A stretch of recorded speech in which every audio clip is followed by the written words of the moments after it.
Two of the biggest names in workflow orchestration just became one company. In July, Prefect announced that it was acquiring Dagster Labs, the two most widely used successors to Apache Airflow, in a deal that most people are reading as straightforward consolidation, a slower grower getting folded into a faster one. That's the easy read, but it's probably not the right one. Prefect built FastMCP, the open source framework. Anthropic later adopted as the standard way to build MCP servers with Claude. And it's already layering a governance and permissions product called Horizon on top of it. Add Dagster's asset-based approach to defining and verifying outcomes, and what actually emerges is a company positioning itself to own how AI agents are governed and permissioned, not just how data pipelines get scheduled. To dig into what's real in that story and what's just positioning, Ross Katz sits down with David Yaffe, co-founder and CEO of Estuary, the real-time data integration platform, in this week's episode. They get into why this deal makes more strategic sense than it first appears, why the buyer for agent governance tooling is shifting away from the data teams and towards IT and the CIO, the case for documentation over MCP servers when you're building for agents, and where they'd expect the next wave of consolidation and opportunity across the data stack to land. I'm Jason. This is Eventual Consistency from Cordine.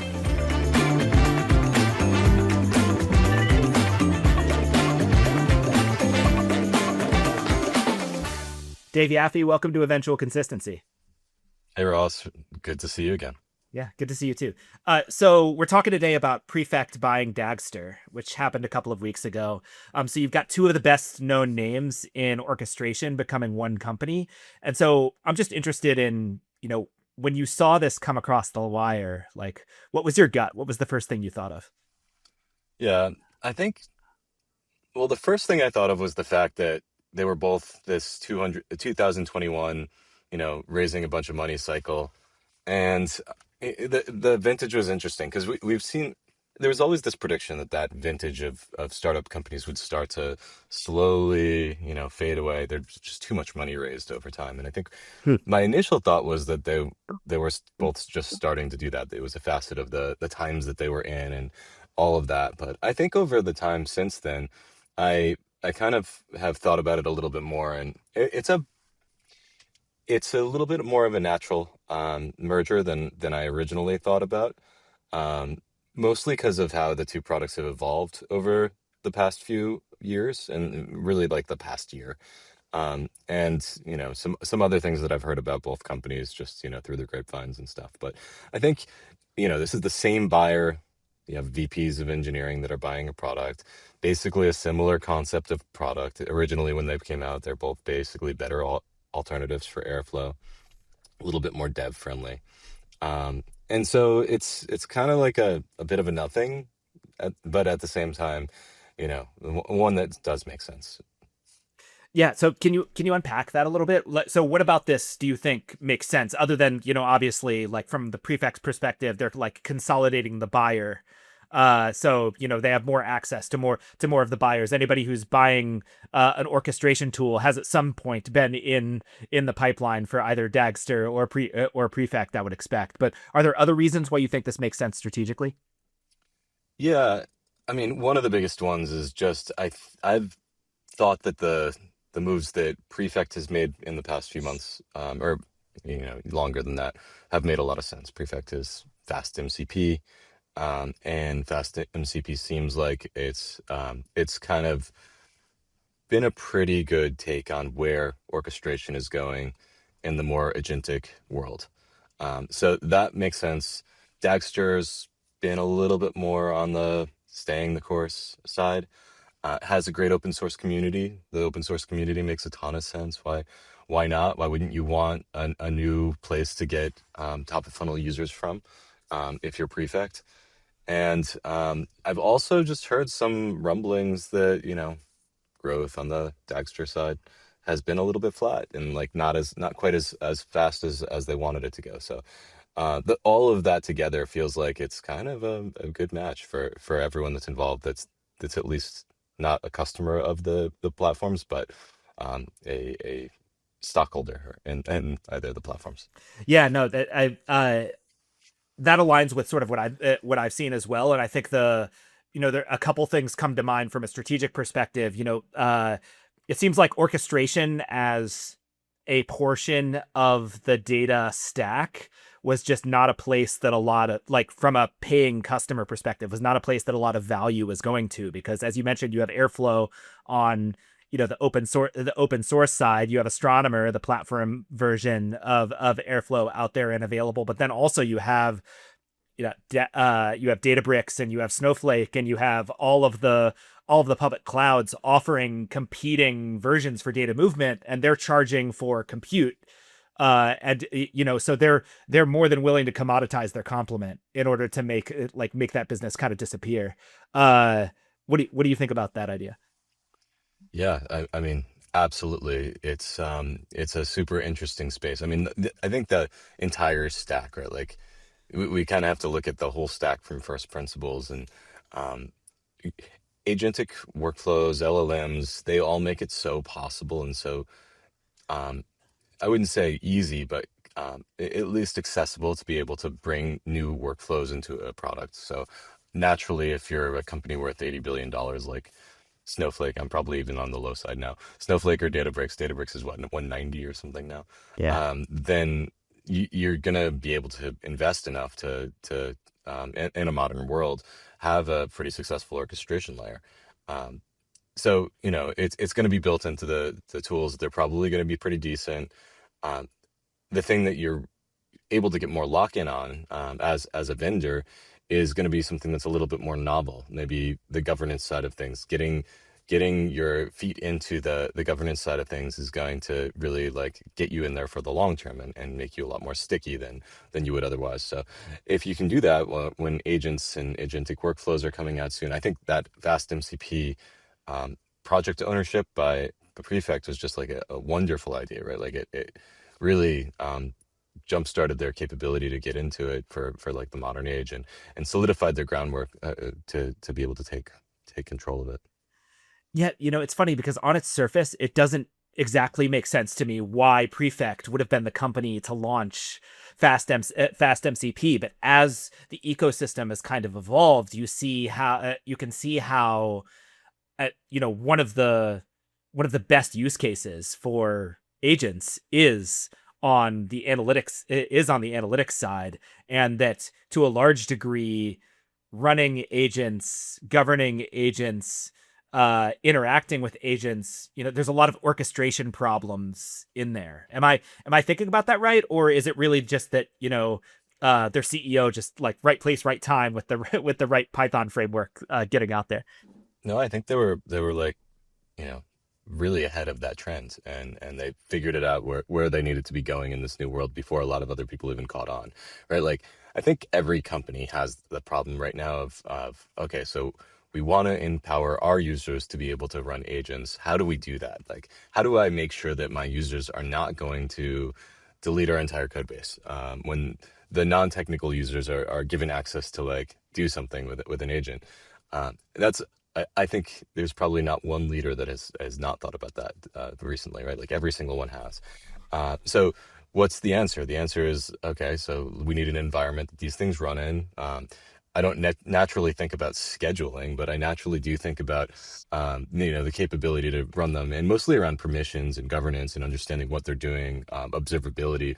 All those things together really are the biggest things that I think about. We actually have been building an agentic product into our platform. So it's the capability to basically do event-driven LLM-based transformations. So, someone comes to your website, you get a ping from HubSpot. HubSpot tells you this is the domain of the user that came to your website. And then you have a little BDR agent that goes to town, enriching the record and trying to send an email faster than that person can block you or something. And so that's a workflow that we've been thinking about. We've just been like, okay, how do we make sure that the permission that the agent's given is locked down to exactly what you want at that time? And all of that is a pretty complex problem. I think the one question is like, is MCP the right framework? But that's a much deeper question. Can you unpack that question? Like what are the alternatives from the perspective of the hard parts of this? that to MCP, because I've heard the MCP versus CLI debate. James Yeah. and I were on this podcast, like, I don't know, a couple months ago, talking about MCP versus CLI. But I'm interested from your perspective as a builder in the space, like, how do you think about some of the problems of MCP and what like potential solutions might look like? Yeah, and MCP, the biggest problem that you'll hear about if you know, write one Google query is that it will spend a lot of tokens getting an answer, right? Like it'll start up and have to crunch through a whole bunch of information to get the answer for a very um, simple task. Like, how do I actually efficiently crawl this website, this API, right? And so there's a lot of options, right? Like you can build an MCP server, which is kind of like a hammer that will solve your problem, or you can get a little bit more detail oriented, like there's Claude skills and stuff like that that will tell an agent how to, it'll give the agent the proper types of skills that it can use to then be a little bit more directed when solving the problem. A third level deeper is as you said, the CLI debate. And so I think the CLI solution is actually a really interesting one. What it forces is great documentation of your CLI, right? Like if your CLI is documented well enough for a novice human to be able to use it, then an agent's probably going to have a great time with it and not use too many tokens figuring it out. Maybe it'll do like one help query and figure out how to use your CLI, and then direct itself to answer your question very quickly and efficiently. And you don't actually have to maintain an MCP. It's a little bit more efficient. And it also helps the human users if you ever have any more in the future. So it feels like a really nice way to solve the problem and just be more standalone. So, like that's the way we landed for this type of problem versus MCP. It's just, standard documentation. Yeah. No, and really the question of like, how do you partition that documentation? How do you expose that documentation to the agent in a way that makes it easily accessible to that agent in whatever environment or sandbox that agent happens to be in? I mean, these are hard problems that are getting sort of hammered out over time. But ultimately, it seems like you're right that it's really just making sure that the documentation is great. And if the documentation is great and it's, really well structured so that, you don't have to read 200 pages in order to understand how it works, then you're on the path toward making making it fly. Yeah, like think of an agent as a new grad that's coming and joining your company right out of school. They're smart. They just have no idea where anything is or what anything is. And if you don't have documentation around your schemas and your data model and all that stuff, an agent's never going to figure it out either, right? Like it'll spend a ton of money and maybe never figure it out.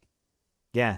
So back to Prefect and Fast MCP. I heard their CEO, I think it's Jacob Lowen, on the MLOps podcast talking about some of the stuff that they're doing with Fast MCP and Horizon agents, sort of their platform that they're laying on top of it. As always, they've got this open with companies that are built on open source frameworks. They've got Fast MCP, which is open source. It's like over 1 million downloads a day.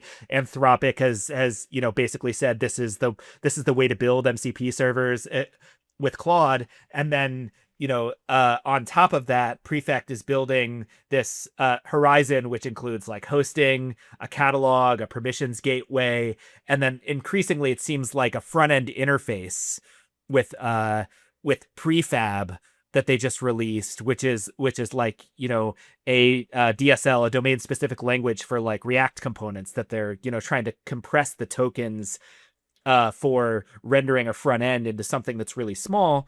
And the point that Lowen made was that the vast majority of MCP servers are for internal use and not actually for interfacing with customers. And so like the buyer for it in that world where where it's mostly for internal use is to many degrees the same buyer as for data stack components. So I'm interested in, what about the idea of the same people who buy orchestration tools being the buyer for like your governance stack and your interface stack for agents on top of an MCP server? Do you think that makes sense?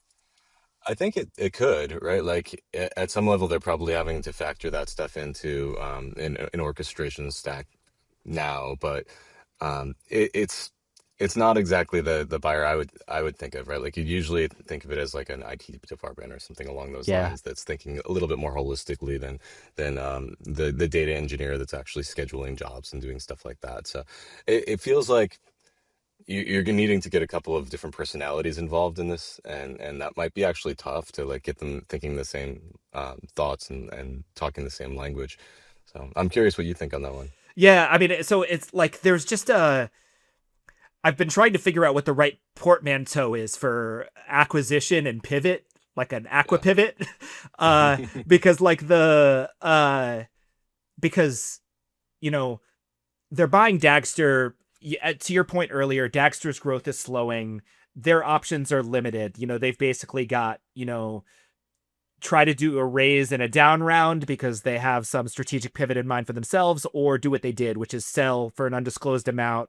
Only a portion of the team is kept. The leadership kind of goes off and does their own thing. From Prefect's perspective, like all of the money in the ecosystem seems to be flowing into AI and agentic AI. So for them, they've got this new and emerging open source platform that is gained a lot of momentum, that lots of people in the ecosystem are using. And relative to their they want to be able to keep and maintain like the cash generation of the orchestration business, which is, it's not a bad business. It's just not, a good exit for any of their investors, to your point about like the 2021 vintage. But the potential to combine forces, potentially raise on the back of the momentum that they're seeing on the agentic vision for Prefect, while maintaining like the operating business of orchestration. Like strategically speaking, that's the part that makes sense to me. But in terms of the buyer, like I think you have it right, which is that like the IT department or the CIO is the buyer of the agentic governance system, not your data team or your data engineers or the people who are working on Dagster's open source Right. open source platform. So really what you're doing is like you're pivoting to a new buyer and a new use case with like marginal technological overlap between Right. with your previous business, but you're creating like a bigger operating code that throws off more cash, which gives you the platform from which to invest in the agentic AI angle and maybe Yeah. raise more money for the agentic AI angle. What do you think about that idea? Yeah, I think that's 100% accurate, right? Like one of the things that's interesting about this deal is that, they announced that they're not going to actually do anything with the Dagster brand, right? They're going to keep it, and it's all going to be intact and everything like that. That right there shows the writing on the wall, right? Like if they want to keep, they obviously want to keep all the Dagster customers. They want to keep that going. They want to keep that operating co intact so that they can enable the cash flow that's coming in. I think cash flow from like newer agentic projects is probably going to be a little bit longer to take, to actually come in as businesses even figure out how to fund them, as they figure out like how to get the economic buyer, as you mentioned, and the functional buyer aligned, right? They're going to have to like play a song and dance to get that all going together. So yeah, it's going to be a really interesting time. But I don't believe that they're actually going to keep Dagster operating as a standalone business, and actually be successful for the next several years at that. That's probably not the plan, though, right? The plan is probably just keep it going long enough to get the cash that coming in from the agentic side of the business to be the meaningful part, and then get rid of it, right? Like then you don't have to even think about the cash that's coming in from the other side of the business, from the orchestration classic side. Yeah, that sounds right to me. And it's like it's just so funny because among the data wonks of the world, there was this whole argument about like asset-based tagging and the benefits of Dagster versus, like task-based and like Yeah. in the Prefect world. And now they're kind of under one umbrella, which I think honestly allows the salespeople internal to them to be more honest about like where each use case kind of makes more sense. But then I take very seriously what you're saying, which is that, maintaining two independent platforms like that internally, in addition to trying to chase this agentic AI angle, like it seems like a lot of overhead to invest in a business that's fundamentally not growing. So I want to turn the question back to like the from a buyer's perspective, or from people who are already using Dagster right now, like how would you be thinking if you were a company that had a big set of DAGs built on Dagster right now? Well, first off, didn't Prefect actually add the concept of asset-based tagging recently? I Wasn't think that they did. something that, like, Yeah. yeah, so that it's not even like, it was almost an admission that, oh, maybe there's some use cases for this thing. Right. Um, so, you know, that's kind of telling in its own. I'd imagine that there's feature convergence of the two products. Um, and so even if it wasn't for the agentic aspect of it, we'd be looking at a world in which they were working on making Prefect the end all product, where once all that feature convergence happens, you kind of get your contract and you can move over from Dagster, which is end of lifing in a year or something like that. But don't worry that we'll have API functionality and all the other things that you need on the other side as well. So I think realistically, no one keeps two products forever. You might keep it for a while, but what's going to slowly and maybe not that slowly happen is that the the product is probably going to have its roadmap cut a little bit. You're not going to get all the same updates in both places. You're not going to see the equivalent type of tagging happen on that probably was planned on the Dagster side. And so, like over time, that's just going to happen. And then you're probably going to see stuff like the sales team have incentives to kick you over, and just the longer term, like marginal end of life features that come into play with any of these acquisitions will start happening. So I think that's guaranteed to happen. I don't think that it's a huge risk for anyone who's actually on it, right? Like it's probably there's a core incentive that's really helping you if you're on Dagster right now, and that core incentive is that Dagster is a big open source community. It's got a lot of users. It's got a huge top of funnel for Prefect now that they want to maintain, and until they have a way to make up for that, it's going to continue. It's just probably not going to get the same type of velocity and roadmap that it was. Yeah, I think that makes sense, and also that must bring some people peace of mind. I think there's sort of the carrot and stick aspect of moving people from one platform to another once an acquisition like this happens, and you just hope there's more carrots than sticks, where it's like, if you want this added functionality, then why don't you come over to Prefect? But then then the sticks start to come out of, like, the end of life, or certain features are no longer supported, or et cetera, et cetera. If you don't move to Prefect, then you can't have the parity in terms of functionality that you wanted previously. Yeah. Go ahead. I think that's definitely the case, right? Like and that's all driven by competition. How much competition is in the market? Is there a viable alternative aside from the two? Which there probably is. You have Astronomer, and you have like Orchestra and other new entrants and stuff like that. So you can't have too much stick in a world like that. You kind of have to work with carrot. So that's probably more likely that that's going to happen, right? This isn't Google as the acquirer, where it's like, oh, you have 6 weeks and everything's shut down. It's Yeah. it's a little different. Right. Yeah, and the life of the company is not on the line for the success of this acquisition. Whereas in the case of Prefect, the life of the company kind of is on the line for making sure that they're able to realize the benefit of this acquisition in order to throw off the cash needed to complete the aqua-pivot that they're undergoing, if they're in fact doing that. There's been a lot of consolidation in the data space over the last few years. So you've got Fivetran and DBT and SQL Mesh, and you've got IBM and Confluent, et cetera, et cetera, et cetera. There's like Databricks on a spate of acquisitions. You've got Snowflake making acquisitions. I'm interested in your perspective on where you think consolidation in the data space is most likely to happen, versus where new and emerging tools have the biggest opportunity to capture market share. That's a good question. I think, this is a really good example of a place that a new and emerging tool got swallowed up by a pre-existing tool to kind of deliver the new version of the existing tool, right? Like with FastMCP and Prefect. And so I think we'll see a lot of that, actually, right? Like, there's a lot of cash in this space at this point. We have, multi-billion-dollar companies that are all vying for the same dollar.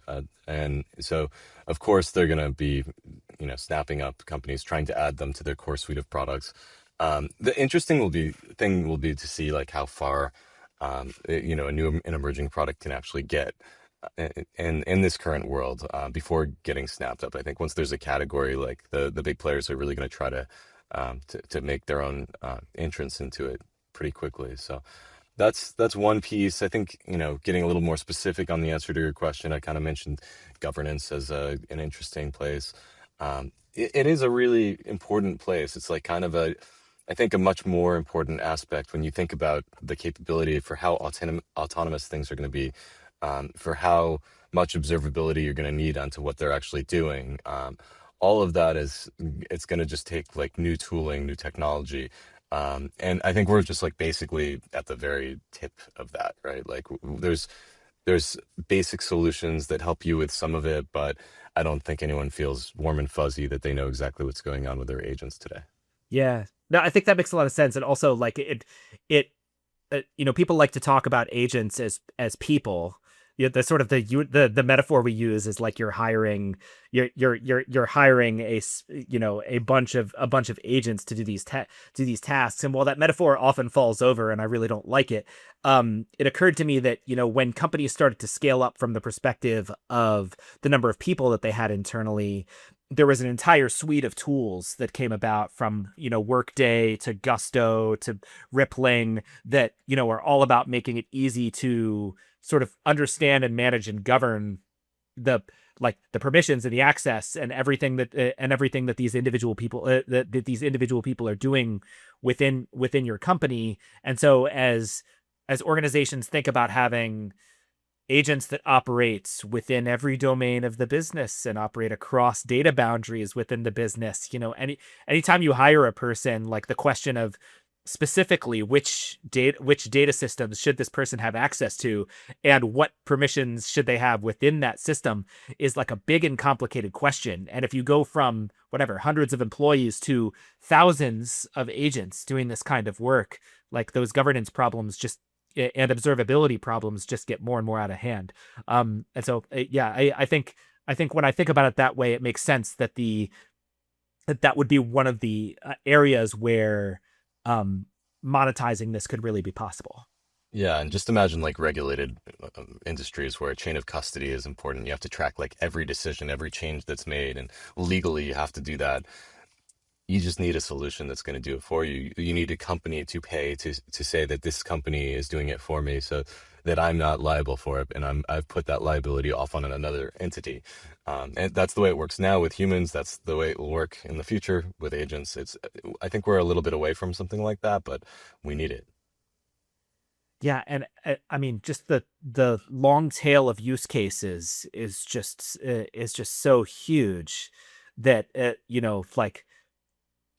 and this is what Prefect is running up against with Horizon. It's what I imagine you're running up against with your event-driven agentic features that you're developing. It's like, how do you give people the right interface to configure the agents and the right controls to make sure that those agents are doing what they say they're supposed to be doing, but also giving them the observability and the alerting to know when something's gone off the rails. And as I talk about that, it's not all that different than the type of interface that you develop for data movement, where you need to understand what data is being moved, when there's a problem with it, making sure that the movement tasks have all of the permissions that they need. Am I thinking about that right? Or like, how would you add to that?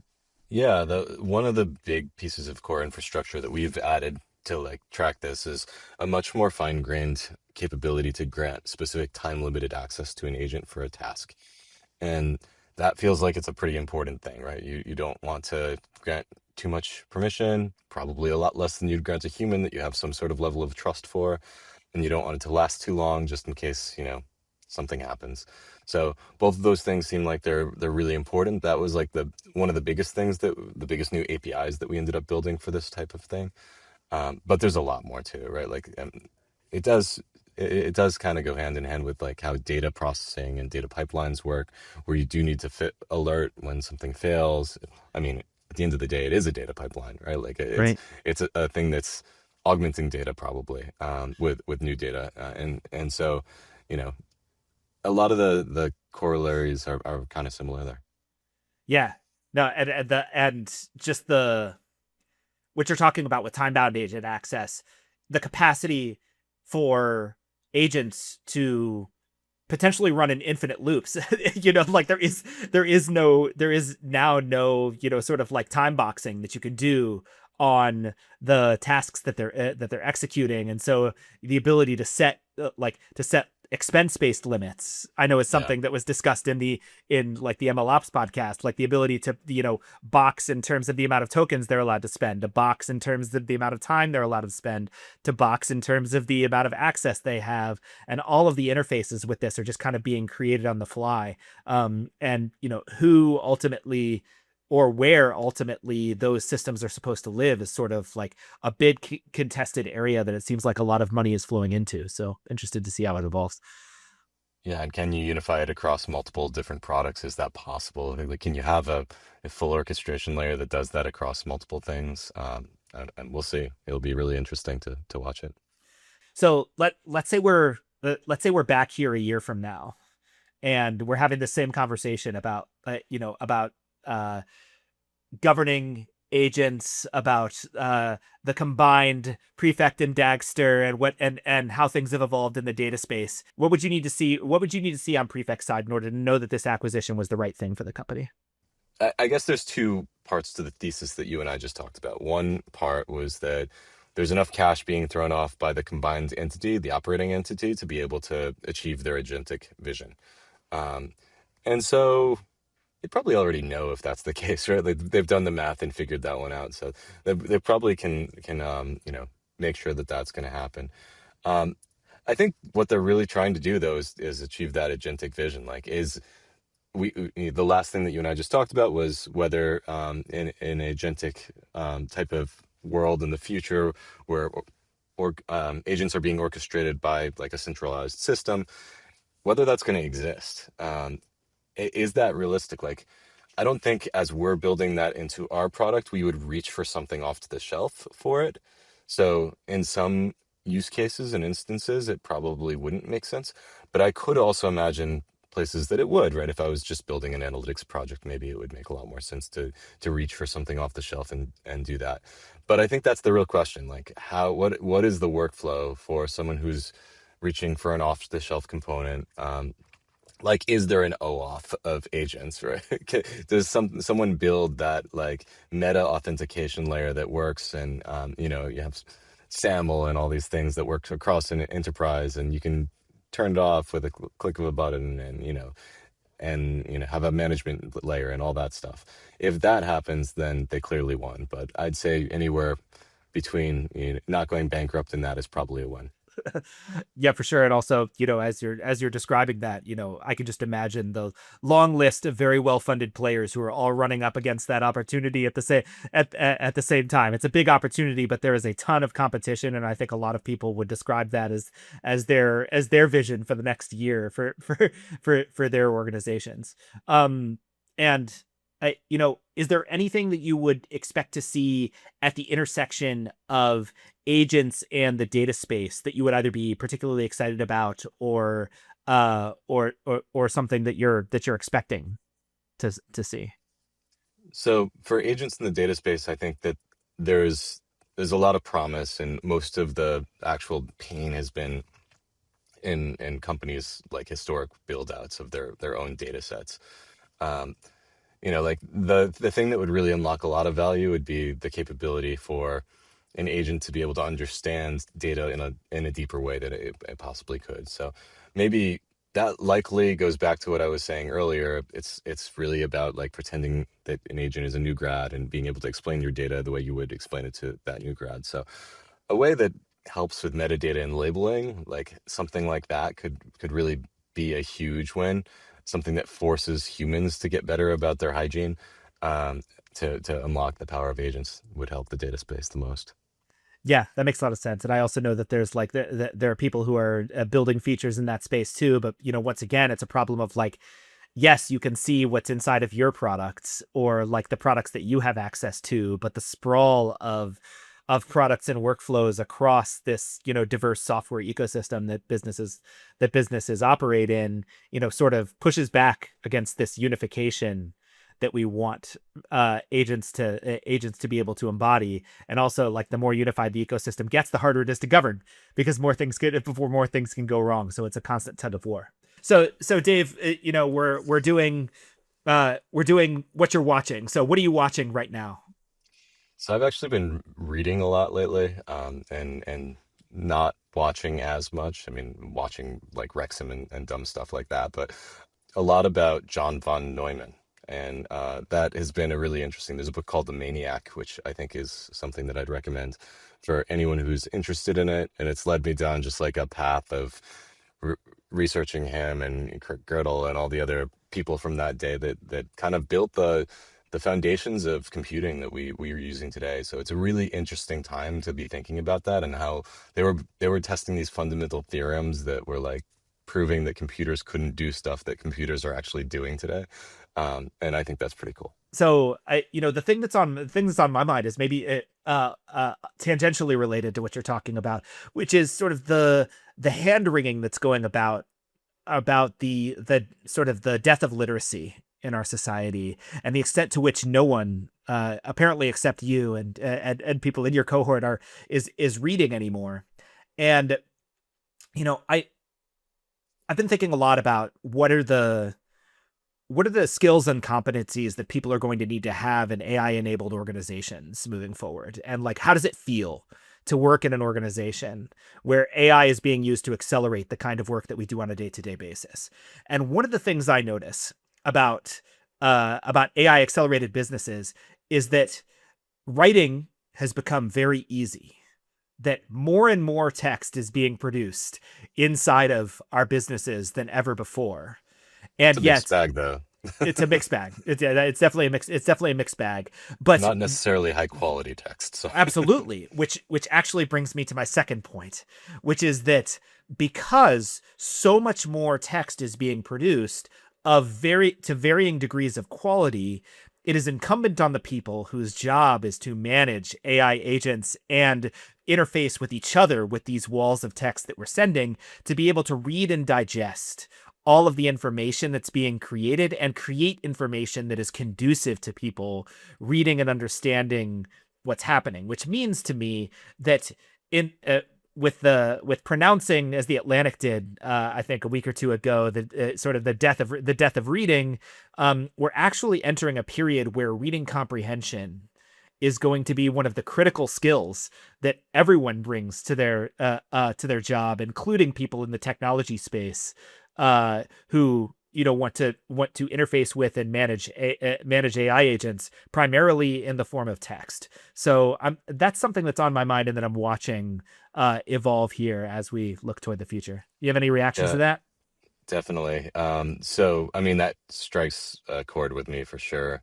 I have been trying to spread on my team this burden on yourself to proof stuff that you've written with AI, and to shorten it, to like take out all the unnecessary bits, because it's unfair to the reader, right? Like, you can't ship over a wall of text and assume that the reader is going to like get anything out of it whatsoever. You really need to think about that. Like, one of those skills that I learned, my earliest skill probably, with working at a real company, um, in the real world, was how to write an email, right? Like, it sounds like a really easy skill, but there's a lot of really bad email writers out there. And getting someone to do what you want with an email is a trick, because what you want is to make it as short as possible, because people don't read much. They read like two sentences, maybe. Yeah. That's the exact opposite of what we see today. So telling people to like audit what I still audit everything that I send out, because I just don't think it's fair to someone. You're not going to get what you want by just sending them something that's straight from AI. You're probably going to get someone who like puts what you sent in AI into AI to summarize it, and then it will say something different. Totally. And it just brings up a bunch of thoughts for me about, like, obviously, agents can consume a lot of text, but the text needs to be accurate. So it's okay to have like very detailed wall of text and not care about the style of that text if it's just being passed from agent to agent. But it's incumbent on you to ensure the accuracy of that wall of text, which, to your point, comes back to, are you reading and reviewing the things that you're generating and taking ownership of validating them? So yeah, I'm going to be interested in seeing that evolve, because despite people investing in Neuralink, and despite the emergence of, models that can generate video or can listen to voice, I expect that because of the density of information that can be conveyed through text, we're going to be dealing with text for a long time. So it's a big problem. Yeah, I'm not looking forward to the amount of text that I'm going to have to read in the next coming years. For sure. All right. Well, Dave, thanks so much for joining. This has been great. All right, thank you. Well, that was a great episode. And if there's one thread running through that whole conversation, it's this: the orchestration layer isn't where the value is anymore. Scheduling a pipeline is a solved problem. What Ross and David kept circling back to is that the real fight, the one that Prefect is clearly positioned for, is over who governs what an agent is allowed to touch, for how long, and who's accountable when it gets something wrong. The practical takeaway for anyone building with agents today is a simple one.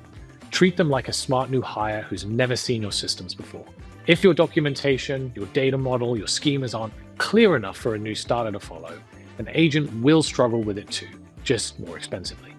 And that applies just as much to the words that you put in front of people, and increasingly agents, every day. Writing has never been easier. Writing clearly and accurately is quietly becoming one of the most valuable skills in the business. Thanks to David from Estuary for joining Ross on this one. You can find out more about Chordine, including the full back catalog of eventual consistency, at chordine.com. We'll see you on the next one.